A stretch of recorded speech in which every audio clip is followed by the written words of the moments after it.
Crimée, Donbass, Kiev recourt au génocide et à la piraterie. Selon un député criméen, l'action de Kiev à l'égard de la Crimée et du Donbass ne peuvent être qualifiées que de génocide, a indiqué samedi le président du Parlement criméen, Vladimir Konstantinov, en réagissant à l'assassinat du dirigeant de la République autoproclamée de Donetsk, Alexandre Zakartchenko.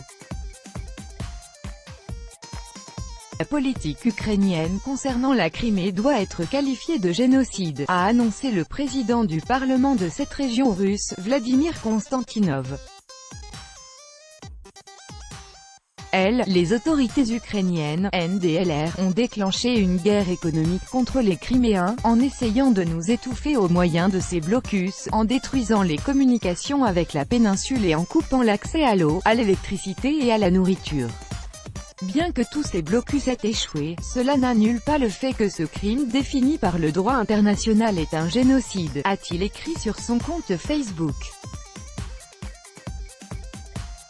Le député a également évoqué le problème de la mer d'Azov, où les gardes-frontières ukrainiens avaient arrêté en mars un bateau de pêche russe de la Crimée.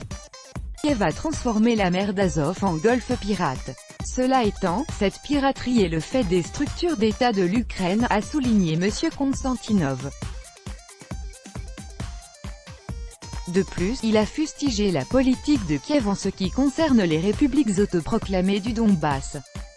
Désormais, le régime de Kiev terrorise systématiquement le Donbass avec des pilonnages d'artillerie et des attaques terroristes, a déclaré le député.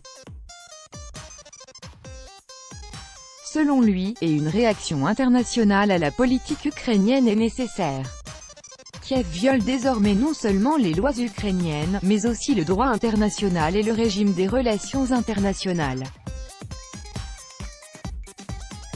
Je pense que la communauté internationale doit être totalement mise au fait de cette tendance, a conclu Vladimir Konstantinov. Le député criméen a fait ces déclarations suite à l'assassinat du chef de la République autoproclamée de Donetsk, Alexandre Zakartchenko.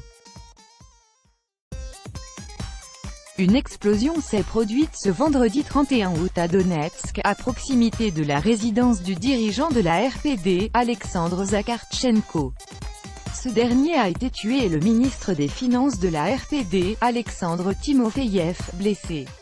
Le conseiller de M. Zakartchenko, Alexandre Kazakov, a déclaré que les autorités de la RPD considéraient cette explosion comme un attentat.